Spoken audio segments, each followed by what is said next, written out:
him to hopefully get himself going, heat check style, and in certain games where the matchups work, he'll be out there to close the game. In a lot of matchups, however, he will not be out there to close the game, and or they'll do a lot of substitutions as it relates to offensive versus defensive switches, which is going to be frustrating for him. It's going to be interesting to see how that dynamic plays out. Well, I'm glad you brought this up because with Eric Gordon and Carmelo Anthony both coming off the bench for the Rockets, they really set themselves up for success during that stretch at the end of the first and start of the second quarter when you got the second unit in there. You played for years in the NBA. What is it like coming off the bench and facing second units? In theory, it's just an opportunity for you to be productive.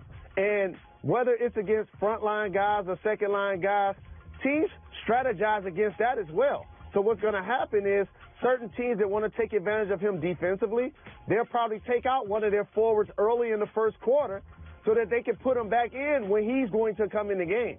So teams are going to be paying attention to this dynamic, and it's going to look a lot different for Carmelo because he's going to literally, like last year in a lot of cases, be standing around the three-point line. He's improved as a three-point catch and shooter, and he can't knock that shot down.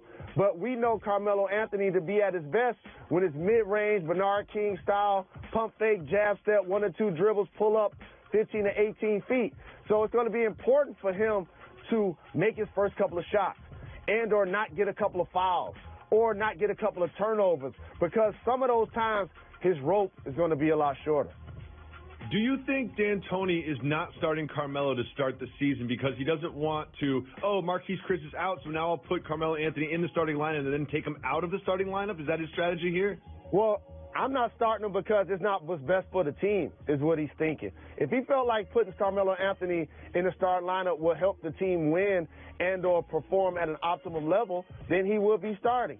I agree with the decision and feel like at this point of his career, then he's best as a reserve, which is fine. But the key is, will he be out there to finish? That remains to be seen. We will see as the Rockets season starts. Right now, it's time for Socially Awkward.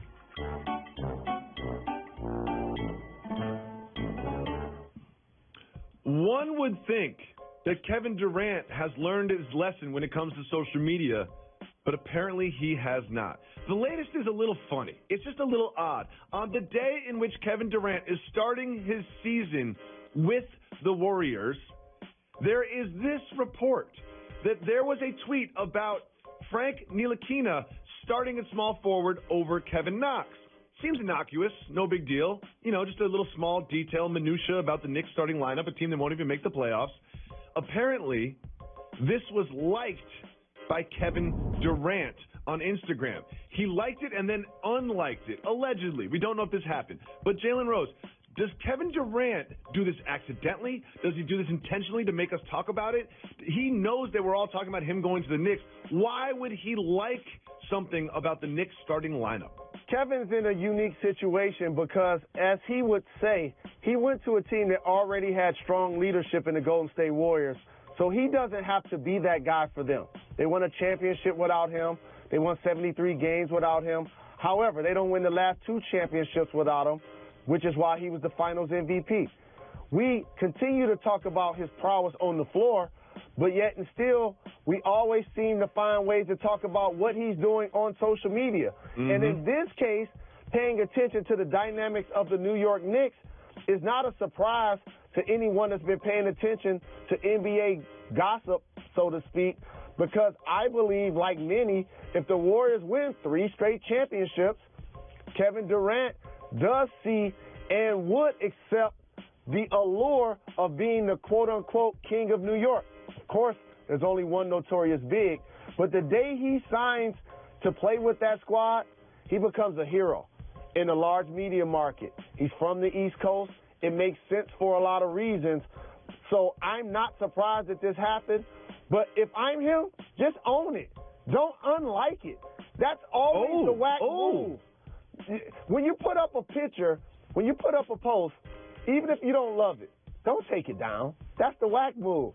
Don't unlike it. Just own it. We see it. There's no going back once it already happens. For me, it's like when I make a mistake, I don't make the mistake twice, but he keeps doing things like this. And at this point, I think he might be trolling us. He might be doing things like this just so people like us talk about it on broadcasts like this, and I'm falling for it 100%, and I'm totally here for it, Kevin.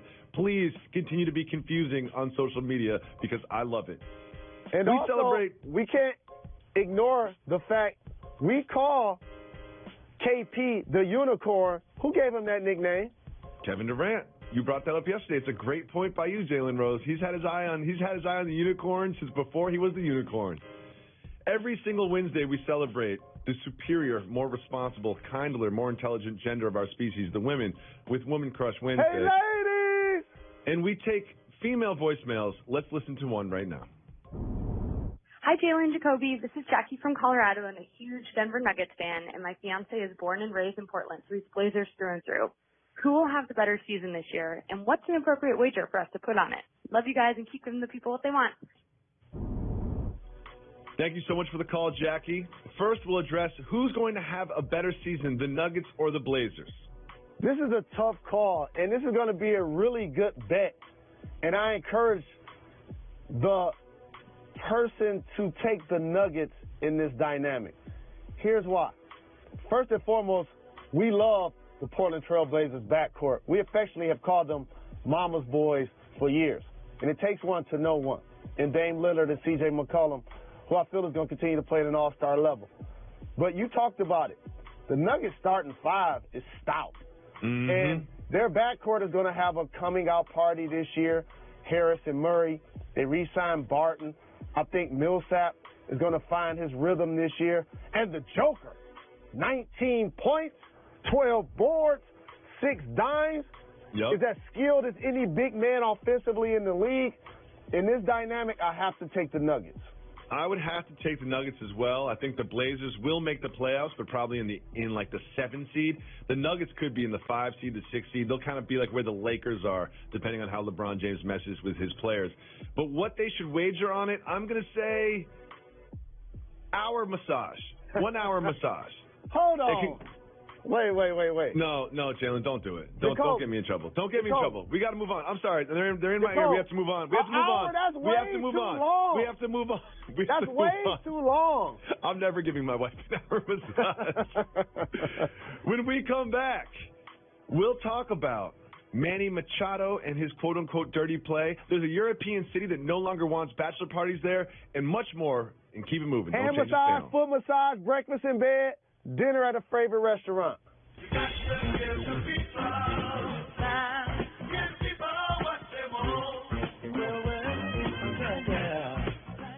It's back. And it's front. No, really. The Triple Double Crunchwrap $5 box is back. And it's still all mains, no sides, with 2 crunchy tacos and a medium soda. Just $5. Only at Taco.